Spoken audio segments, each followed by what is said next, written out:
Welcome to True Health Tuesday, and the truth will set you free.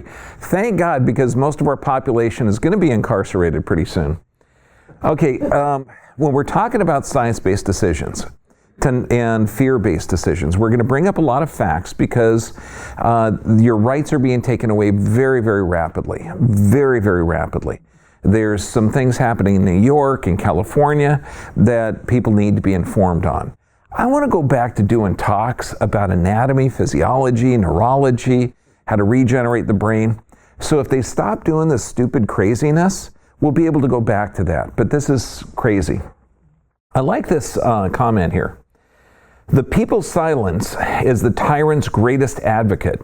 The less captives talked, the less they knew. The less they knew, the more they feared. The more they feared, the more easily others could manipulate them to their own ends, and the more easily the captives could be controlled. Welcome to America. So it's fear-based, not knowledge-based. Now this is April 2nd, okay? April 2nd.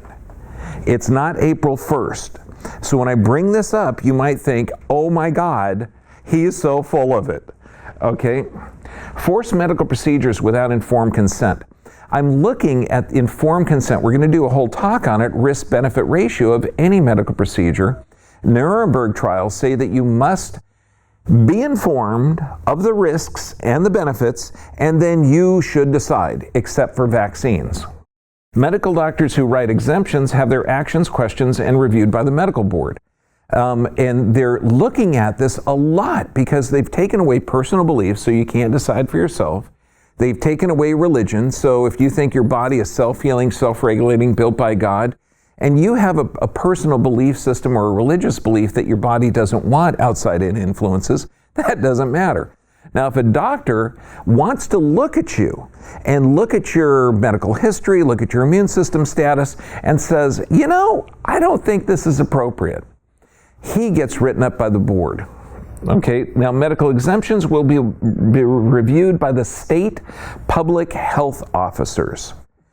So these are not people that have looked at you. They are going to look at the form. They're not your physician. They're going to make sure that your physician is complying with the required requirements.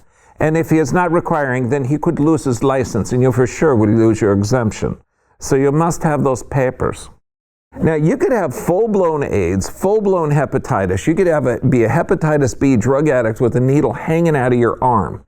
Okay, you can have, any one of these infectious diseases, but people are protected from discrimination. However, if you're not vaccinated for hepatitis B, then you should be banned. There's no logic or science behind that. You need to show proof of your vaccines to attend work. Now, I recently had to go to the Department of Motor Vehicles, okay, and they have a special license now that you have to get if you want to travel domestically. Now, I had a copy of my Social Security card. They needed to see the original, so I wasn't able to do that. So when you go there, and let's say you want to drive, you want to fly, you want to commute, there's a government agency there that can limit or restrict your movement.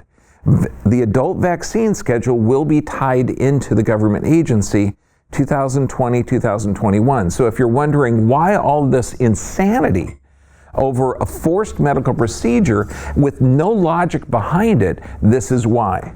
It's all getting the water heated up so that you could turn on your neighbors, so you can turn on those unvaccinated evil ones. Agencies, government agencies like DCF, CPS, can take your children, arrest you for lack of compliance with the vaccine schedule. We had a constitution that was brilliant. Okay, it separated church and state. It actually allowed you personal freedoms, gave you personal, you could speak, okay, outside. It was called freedom of, what was that? Freedom of speech. Okay, good. That's being taken away. Okay, so a lot of the public health agencies where we do this, or public health events such as Google, Facebook, YouTube, those are starting to be censored now if your language is not in compliance with the government policies. Your children also, you used to think that you would have to have search and seizure or a warrant like our Constitution says, and that is no longer true. And I'll show you that. Adult vaccines will be enforced in 2020. That's next year. Currently, they're enforced now. Now, this is if you want a job in a hospital or a job running daycare or anything like that. Now, minor children. Do you think that a child 12 years old should decide on the medical procedures for themselves? A child 12 years old can't get a tattoo on their own, but they can walk into a medical office because of this law, and they can get a hepatitis B vaccine or an HPV vaccine. Now, this is being outlawed by several countries. It's being banned, but when you look at the TV commercials, they're pretty attractive. And this is one of the few things that a child can do on their own without informed consent from their parent. Now remember, they can't get a tattoo, but they can get medical procedures. Now, this is the Department of Children and Family Services. And I want you to understand, this is a group that if you're not complying with the government regulatory agencies, where they came in, broke into a house, took some children that were supposed to be unvaccinated because the parents wanted to decide on their own, what happened to their own children. They wanted to raise them naturally healthy with healthy vitamins and things, not complying with the vaccine schedule. So the DCF provided evidence at the trial that the medical importance of immunizations and how challenging it was to locate a physician who would treat the unvaccinated children that they took out of the home under force. Okay, the trial court relied and granted the DCF commissioner permission to vaccinate the children because the children were committed to custody of the DCF. So they said, yes, you have custody of the children, shoot them up, despite the objections of the parents. Now these are not people that are familiar with the child. They don't know if the child has a bunch of relatives that have vaccine damage, if there's any history of bowel disorder, anything. They just want to have the state requirements. Now, luckily, the court overturned it. The court found this history meant that the statute only granted the commissioner limited authority to provide medical treatment during an emergency and when a child's parents couldn't be reached. Therefore, the DCF lacks authority to vaccinate children in temporal custody without parent consent. This was 2 years ago, or a year and a half ago. This will be overturned. Okay, the government agencies will be able to take your children out. Now, that's the children. Now, I wanted to bring this up, but I just didn't have time to build the slide. There was, I think it was a Catholic priest in Germany, and said when they came for the mentally defectives, no one stood up. And I didn't stand up because I wasn't a mentally defective. Then they came for the trade unions. He wasn't involved in a trade union, so he didn't stand up. They came for the Jews. He wasn't Jewish, so he didn't stand up. When they came for him, there was nobody left. Okay, so we're looking at this, and it's crazy. Now, California has one of the first mandatory adult vaccine bills. This means that if you want to volunteer at your child's school, you have to be injected with the DPT shot. Okay, you have to, and now I know if anyone's aware of this, the pertussis aspect of that, you're spreading wild pertussis and you're more susceptible for about 90 days after the shot. So there's no science basis behind this. Now, SB 276, this is brilliant legislation. It means that your doctor can't even write the medical exemption of the only medical exemption, or the only exemption that's left. This bill would instead require the State Department of Public Health to develop and make use by licensed physicians and surgeons a statewide standardized medical exemption request form. And the bill would require the state public health officer or officers designate to approve or deny the medical exemption upon request. Yes, your exemption is denied. Vaccinate the child. I don't care if you are the physician or you've known them or they know the family. You don't have the rights. Yes, the state is choosing and stealing the kids. I mean, this is mind-boggling. Rockland, I mean, this is just like the most psychotic thing ever. County Executive Ed Day holds a press conference. banning public access, so forget the freedom of speech thing, okay, to anyone not vaccinated. This is unvaccinated people. This means anyone that chooses it. Now, I don't know how you would decide that, because let's look at the conference. Held a press conference earlier today to announce that the state of emergency regarding New York's 153 cases of measles over 6 months. 6 months of time frame, 153 cases. Place a ban on all children under 18 appearing in public, which would include schools, malls, and places of worship. You cannot leave the house. You're going to be locked in. Okay, going to church? No, sorry. Okay, parents will be held accountable if they are to be found in violation of the state emergency acts, and the focus of this is on parents of these children. We are urging them once again, and now with authority of law, to get your children vaccinated. Now, he tried to put down or downplay the fears of police checkpoints and random checks for vaccine status.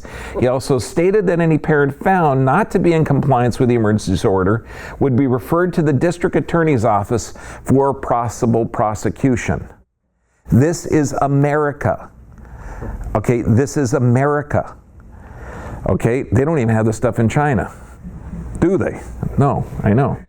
Okay, if we have a situation where it comes to our attention that appearing willingly and knowingly not allowing a child to be vaccinated under the emergency order, it will be referred to the district attorney. Now there's some people may be critical of the home visitations, of someone breaking into your home, checking for vaccine status without a warrant. You might have a little thing like a constitution. Okay, and be upset about that. I don't care. This is important. Day was critical of those who did not welcome the home visitations. Our inspectors have begun to meet increasing resistance from those that are trying to protect. So, we're trying to protect you. Get the children. Duct tape the parents. We're protecting you. Our health inspectors have been hung up on or told not to call again. They've been told, we're not discussing this. Do not come back when visiting the homes of infected individuals as part of their education. This kind of response is unacceptable and frankly irresponsible. It's extremely difficult for a Department of Health to do their jobs when people refuse to cooperate with the investigations and fail to notify their doctors when they're sick. Did you notify the doctor that you are not taking your prescription medications? Are you taking your cholesterol pills? We will find that out. Did you all get your flu shots? Okay, I mean, it's insane. It's insane. So, reporters there. Okay, and I don't know if this was comedic or planted. Another question posed by reporters, why was the ban only including children when obviously adults in the community are also not fully vaccinated with the MMR vaccine, or they haven't been vaccinated for years, which means the vaccine has worn off by now? Is that a plant to now force the adults so it's not just the children banned, it's all the adults? So let's look at this. Outbreaks among measles among person with prior evidence of immunity in New York City. Person, 2 shots of the MMR started to spread measles. So is it 100% safe and effective? Conclusion, the first report of measles transmission from a twice vaccinated individual documenting secondary vaccine failure. This outbreak underscores the need for thorough epidemiologic and laboratory investigations. What is herd immunity? Because that's what they're all talking about. Now, currently, in New York State, as of January 2019, 92% of the children have been vaccinated. 92%. Now, they're talking about herd immunity. Herd immunity was first coined in 1933 in the American Journal of Epidemiology. What they found in actual studies, now this is only checking the wild virus, because we know the vaccine wears off, the vaccine is partially effective, and the vaccine has a tremendous amount of negative effects. But the wild virus has certain benefits. Yes, that's right, and we're going to cover that. So when people are now throwing their bricks at the Facebook, Oh, he's evil, he's an anti-vaxxer. I'm just going to bring up CDC, National Institute of Health, and journal articles. Okay, this isn't an opinion. It's frustrating.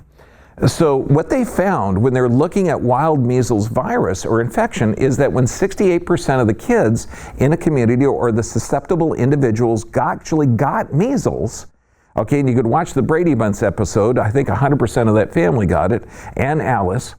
So they had... Okay, only the people over 50 that saw that laughed just there. Okay, that when 68% of the population got it, people stopped getting infected. It stopped spreading. So the herd immunity has nothing to do, and in fact, there's outbreaks in 100% infected people or vaccine-covered people. 100%, and there's 92% now. So we're talking 8% of the population might have a questionable vaccine status. So let's go to the FDA.gov site to see the package insert of the vaccine they're trying to inject in people. These are the side effects or the effects of it. Nervous system, encephalitis, encephalopathy, that's brain swelling. Now, in this population, disseminated measles and rubella vaccine virus infection have also been reported. There have been reports of subsclerosing panencephalitis in children who did not have a history of the infection of the wild type of measles, but did receive the vaccine. Some of these cases may have resulted from unrecognized measles in the first year of life and possibly from the measles vaccine. So the vaccine says first effect on the nervous system, brain swelling, encephalitis. Then it says it can cause subsclerosing panencephalitis in kids that are not. Now, mothers that got wild measles could protect their children when they were growing up. The problem is we're vaccinating women children, and eventually those women children may want to mate with males. Why? God knows, okay? But they mate and then they have children of their own. Now, if the little kid, when she's a girl, catches measles, she can pass that immunity on. If she gets vaccinated, she can't pass on the immunity. So what are we seeing in our population now? Because remember, this is a total experiment. This has never gone on before. A 25-fold increase in the frequency of subsclerosing panencephalitis. 25-fold increase. Now, before, in the 60s and 70s, there were about 8.5 per million cases. Now, there's about 12 cases for 55,000. So we're looking at a 25-fold increase in brain swelling from doing the vaccine. Vaccination took away the chance of many mothers-to-be to experience measles at a safe age and acquire natural immunity. Let's look at the FDA.gov site. What more things are in this vaccine, or has it been tested for or not tested for? It hasn't been tested to see if it can cause cancer, mutagenesis, or impair fertility. In fact, there haven't been animal reproductive studies, let alone human reproductive studies. Now, here's Hawley's Law. This is tragedy. A 5-year-old girl gets her second MMR.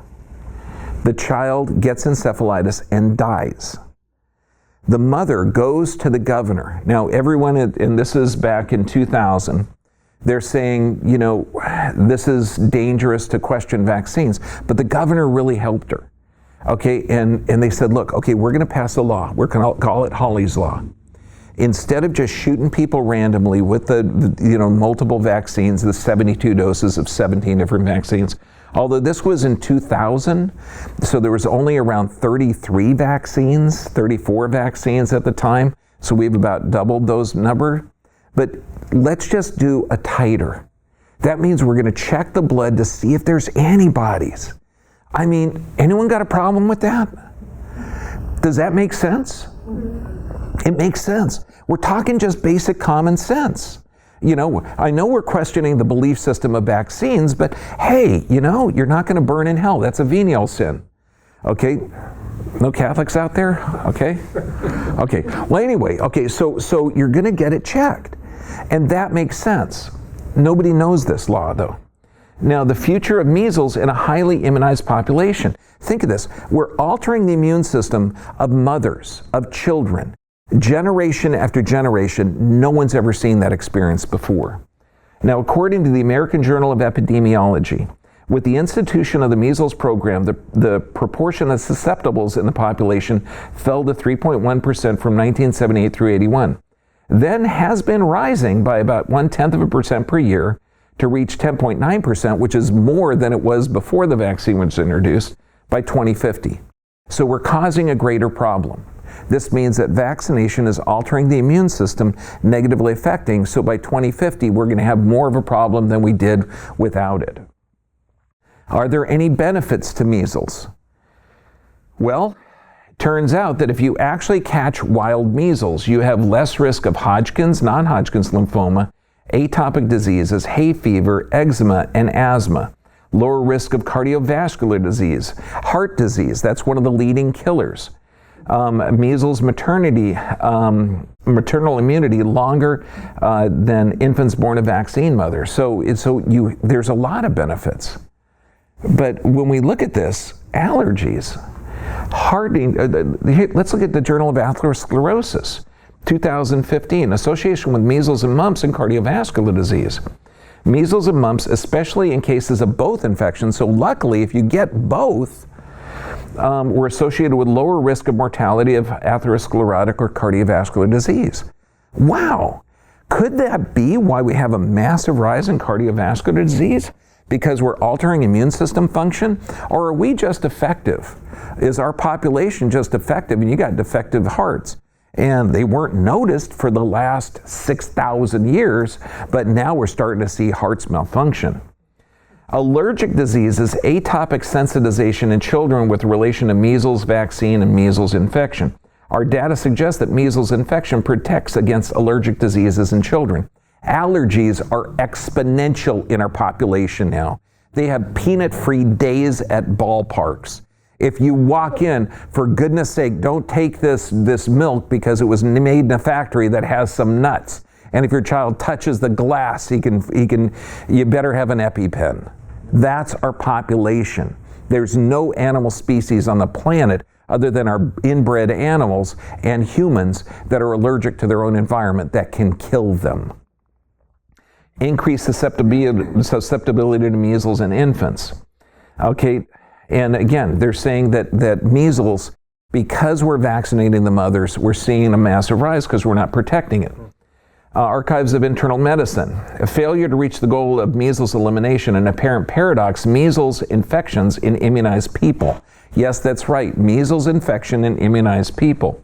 Because of the failure rate of the vaccine and the unique transmissibility of the measles virus, the current measles vaccine in single-dose strategy is unlikely to eliminate measles. The long-term success of a two-dose strategy to eliminate measles remains to be determined. This was 1994. Remains to be determined. We have 92% coverage rate of the vaccine, and they're saying that it's not good enough, that 8% of the population is going to require you to give up your constitutional rights, your privacy rights, and your informed consent. So let's look at vaccines before, the diseases before the vaccines. So how deadly are they? I mean, if you look at the Butthead Day, I mean, that was his first name, Mr. Day, okay? If you look at him, he's thinking that oh my gosh, we got to protect the population. So let's look at polio. In 1955, you had a 99.999% chance of not getting harmed by the vaccine, not dying or getting injured. All right, not by the vaccine, by the virus.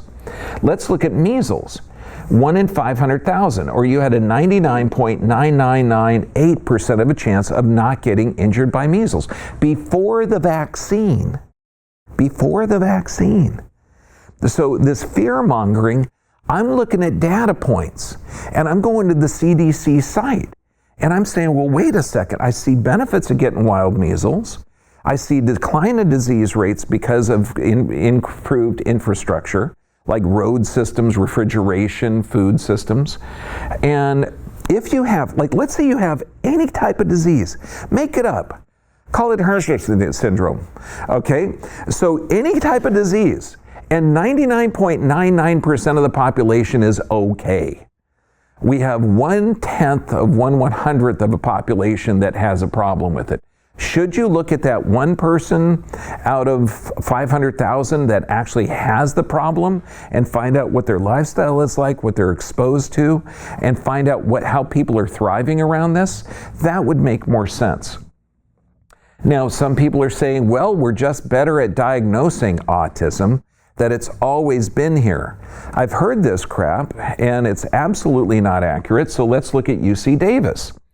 They're going in there, they're saying, look, we are better at diagnosing it.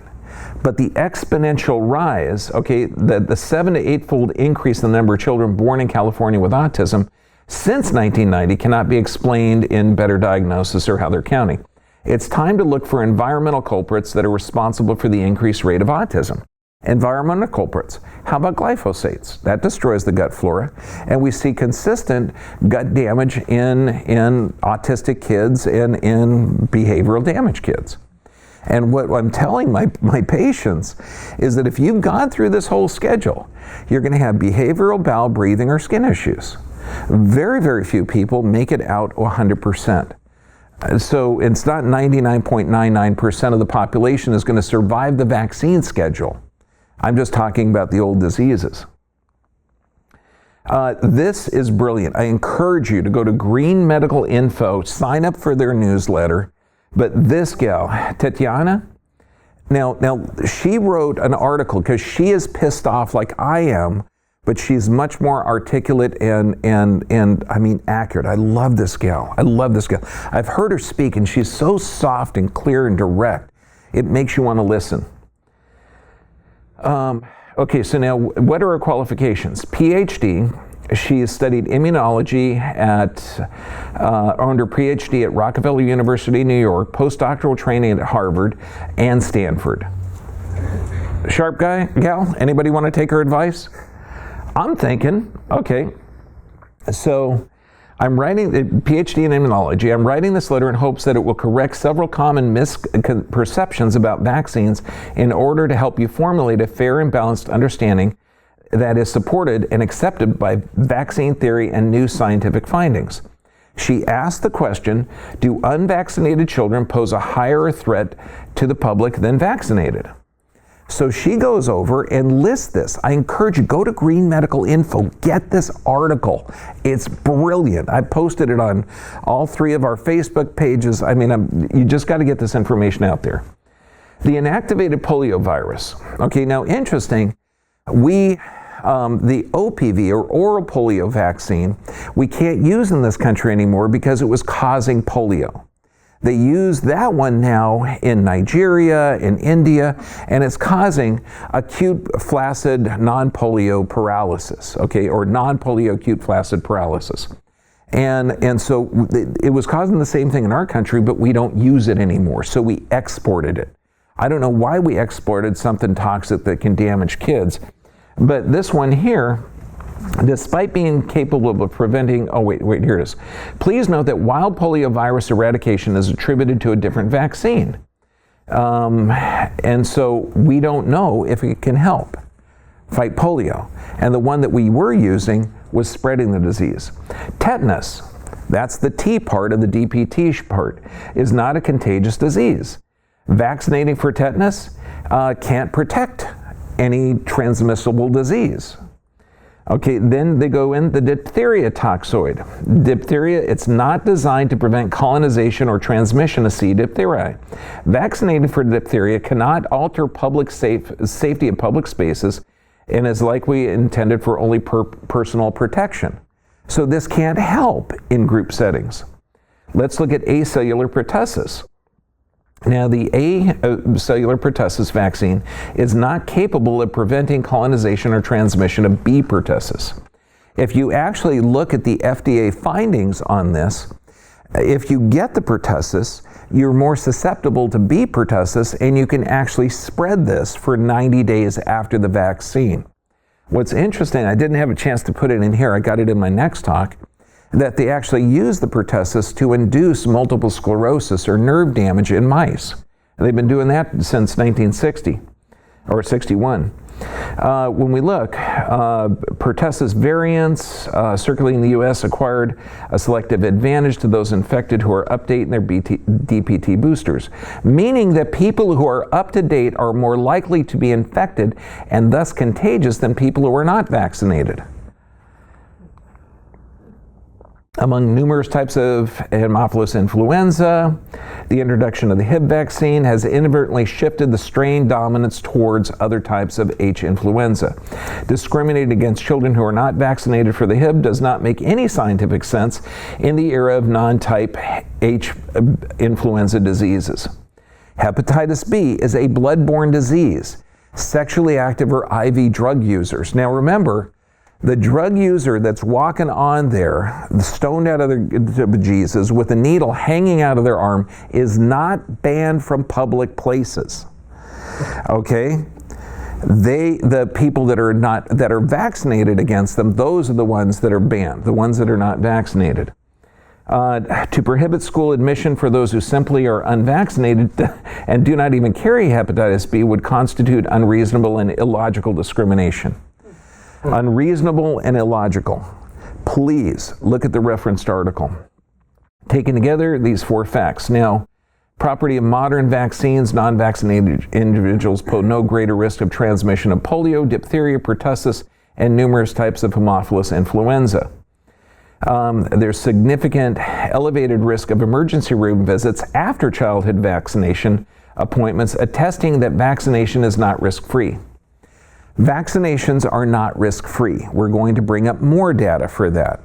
So you have 100% forced compliance without informed consent, and legal action will be taken against you against something that is not 100% safe. In fact, the Supreme Court said it's unavoidably unsafe. Outbreaks of measles cannot be entirely prevented even if we had perfect vaccine compliance. We know this. It's so illogical. So I got a question for you. Is it ignorance? That people are just totally ignorant about this? Or are they absolutely evil? Let's look at the cdc.gov site. The CDC. When I say CDC, I want to hear angels sing, okay?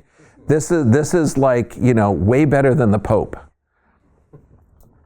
What you need to know, and this is what I'm cutting and pasting off their sites. Now they go in and they say DPAT, okay? Each child is going to get 5 doses of this. Do you remember Hawley's Law? Let's look for antibody, or let's look for titers. Let's see if the person has developed antibodies. So does every child need 5 vaccines to get caught up, or does one work? Or would you rather get the actual disease, knowing that these are weakening the immune system? Does every child need 3 hepatitis B shots, knowing that they're infants and we give it at 12 hours old? We're one of the only countries, I think the only country in the world that does it. Okay, knowing that it's a sexually transmitted or serum transmitted disease. For polio, yes, this is the IPV, not the OPV, the one that we export to countries that's causing polio. This one hasn't been around that long. Do they need 2? What's that? Do I hear 6? How many? How many say 8 polio? Come on, let me hear it.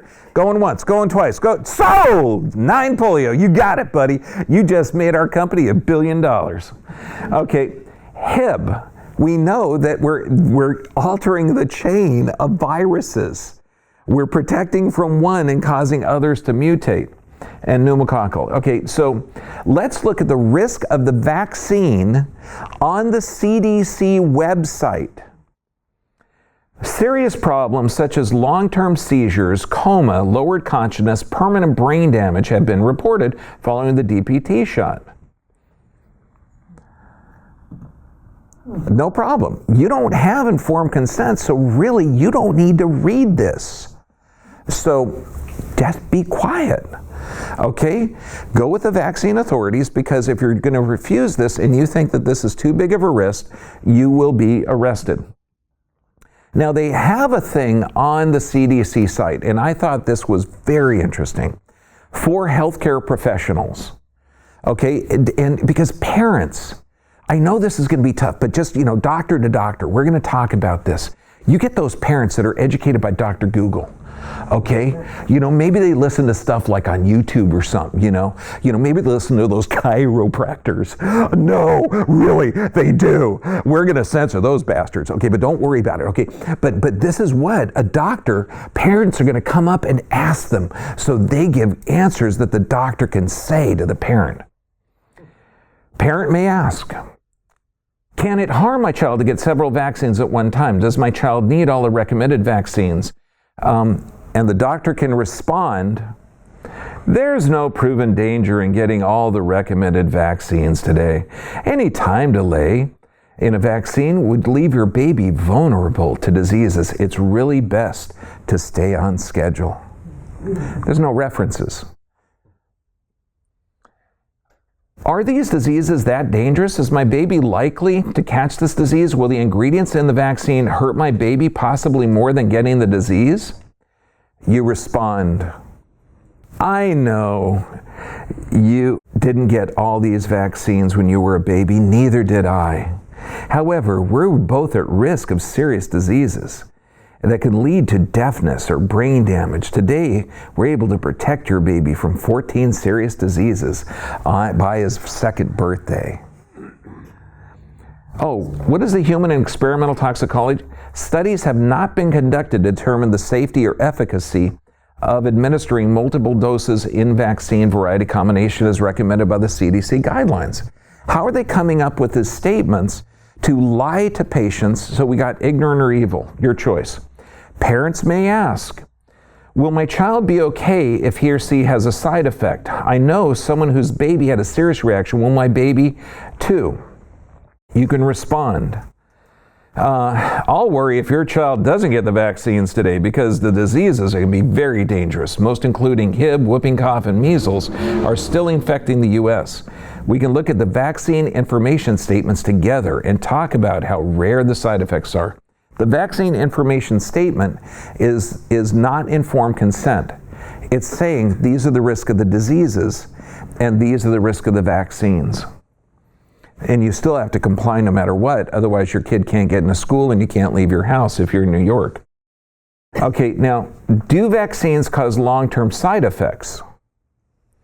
Will getting a vaccine permanently hurt my child's health? And you respond, listen to this one. We have years of experience with vaccines and no reason to believe that vaccines cause long-term harm. I understand your concern, but I truly believe that the risk of diseases is greater than any risk posed by the vaccines. Vaccines will get your baby off to a great start for a long, healthy life. I believe the CDC is full of... Then you look at the CDC site and they have autism, measles, rubella, no epidemiologic evidence for a causal association. And when I took statistics, epidemiologic studies are not designed to find causal problems. They're designed to find trends. And trends cause specific studies in order to be done to find a causal relationship. You can't find a causal relationship. To explain this for those that are pissed off right now, environmental health perspective, commentaries and reviews, causality and the interpretation of epidemiologic studies. They say more often than not there will be insufficient evidence from an epidemiologic study. Let's look at the National Institute of Health. The Immunization Safety Review Committee concludes that evidence favors rejection of a causal relation at a population level between the MMR and autism spectrum disorder. If you stop reading there, they favor rejection of a causal relationship. However, they're doing an epidemiologic study. Luckily, the author actually went on to say, however, this conclusion does not exclude the possibility that MMR vaccine can contribute to autism in a small number of children. Because the epidemiologic evidence lacks the precision to assess rare occurrences in response to the MMR leading to autism spectrum disorder, and the proposed biologic models linking MMR to vaccine to autism spectrum, although far from established, are nevertheless not disproved. So, dude, I'm going to translate this California. Okay, dude, we don't know if it does cause it or if it doesn't. So we can't really say one way or the other. But since we're working for the government, we're going to say, since we don't have evidence one way or the other, we're just going to support the way our government works. So let's look at that North American Journal of Medical Sciences. And this was published in 2009, there's compelling argument that occurrence of regressive autism is attributed to genetic and chromosomal abnormalities arising from the overuse of vaccines, which subsequently affect the stability and function of the autonomic nervous system and physiologic systems.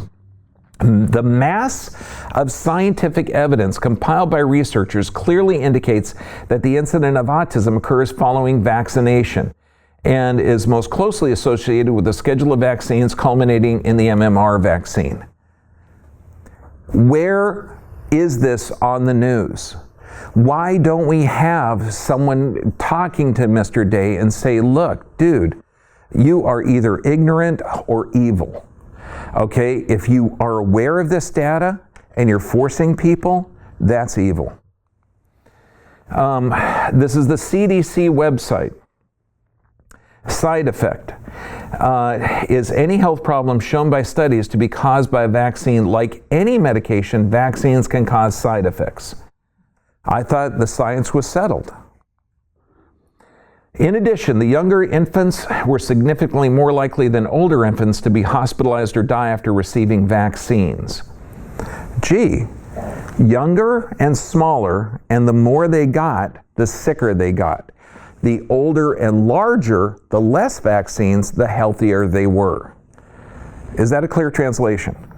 Okay, human experimental toxicology. And they're just looking at the vaccine adverse event reporting system, which has thousands and thousands and thousands of injuries. And according to Health and Human Services, it only has about 1% of the reportable injuries. All these findings plausibly implicate aluminum adjuvants in pediatric vaccines, has causal factors, and again, this is not an epidemiologic study, this is looking for causal factors. Increasing rates of autism. Let's look at Journal of Trace Elements in Medicine and Biology. On day 1 of life, infants receive 17 times more aluminum than would be allowed if their doses were adjusted for body weight. Aluminum is neurotoxic. The dosing of aluminum vaccines is based on antibody production titer, not safety science. Not safety science. This is the third review that says that there is no evidence of safety and efficacy of the CDC schedule. Medical hypothesis, conjugate vaccines may predispose children to autism disorder. Journal of Toxicology and Environmental Health, 2011, a positive association found between autism prevalence and childhood vaccine uptake across the U.S. population. These are not, all of this information should be censored if the government is truly going to force you to get all your vaccines. It really should. So if you're seeing this on Facebook, if you're seeing this on YouTube, do not copy the URL, okay? Actually get a copy of it. Okay, if they don't kill me, I'm going to corner the market on USBs and we'll do public speaking to get this information out there. What do we need? What do we need?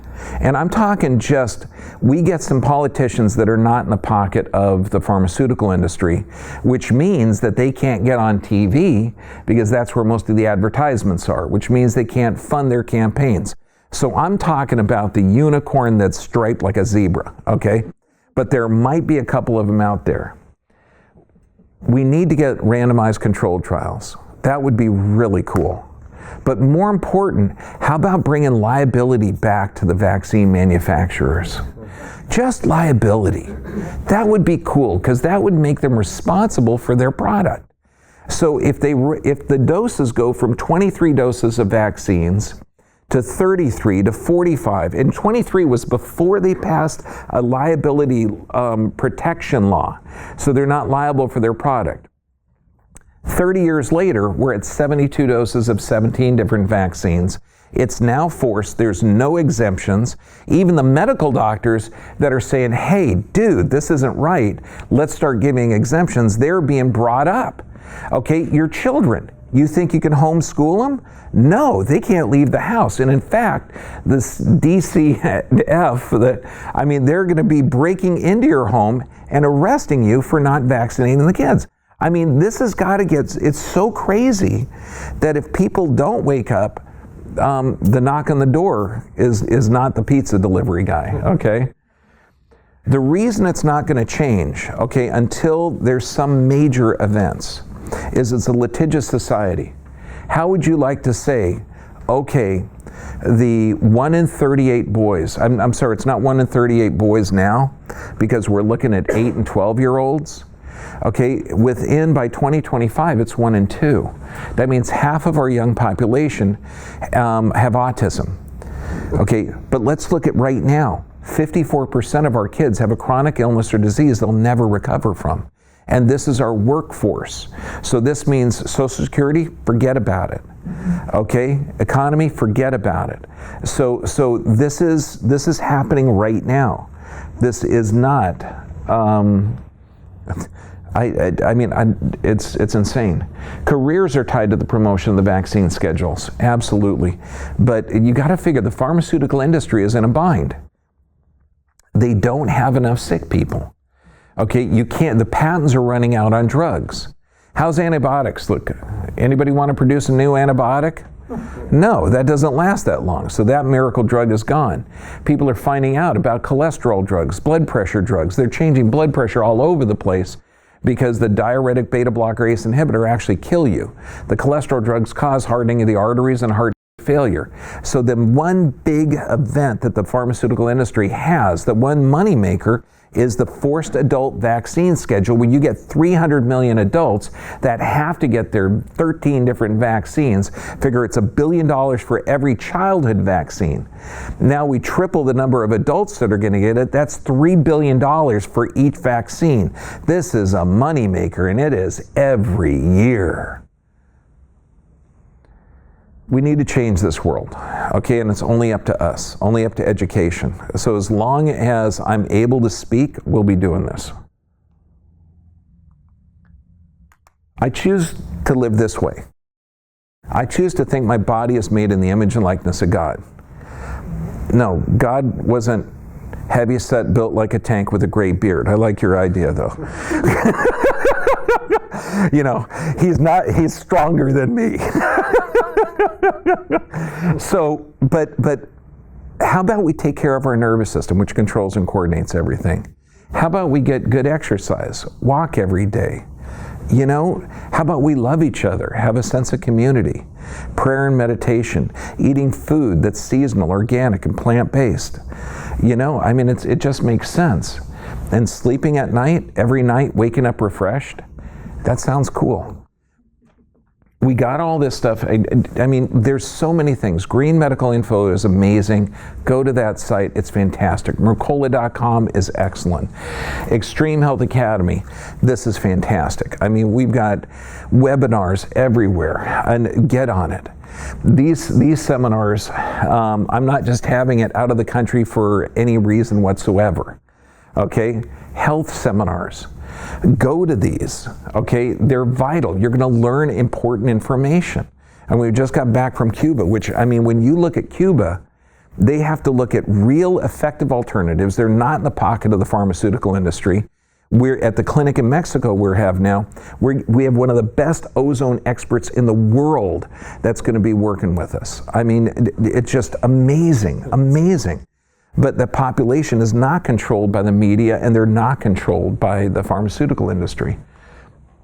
We had a cruise that in 2020, we're going to go from Athens to Cyprus to Haifa to Jerusalem to Crete and back to Athens. We're going to teach for 2 days, which is going to be amazing. I'm changing the seminars to where I spend most of the time, because this last time, we were going from Miami to Cozumel. I spent the whole day on the boat and hung out with people that had attended. And my purpose was to originally have like a vacation and play, but connecting with people was more fun. So I'm changing it to where we're going to have dinner every night, have discussions, And man, we'll be adjusting everybody, x-rays, no x-rays. It was so much fun, okay? And we're redoing this site, but when it gets up, it should be up in like the next week or so. You'll be able to sign up for all that stuff and everything. Now, any questions? We can take 3 questions, and I've got to repeat the question. Good. Next, yes, sir. Is your birthday today? Is it my birthday today? Yes, it is my birthday today. It's April 2nd. I was born in 1960, and I woke up this morning with my sweetheart saying, "This was the song when you were born. There were 235 children born on your day, too." And this was it. And so that was kind of cool. But don't worry, I celebrate all month. So I'm looking, this is day 1 of 28 more days. So when is your birthday month, sir? Yeah, and plus 2. I am the first Bergman male to make it to 59 years old in 3 generations. Yep. It's all downhill from here. If I make it to 60, who cares? I've already got the winner. Yeah, I think I'll live longer than that, as long as I avoid this kind of stuff. God bless you all. Thank you. But next week, we're going to hit informed consent. Thank you very much.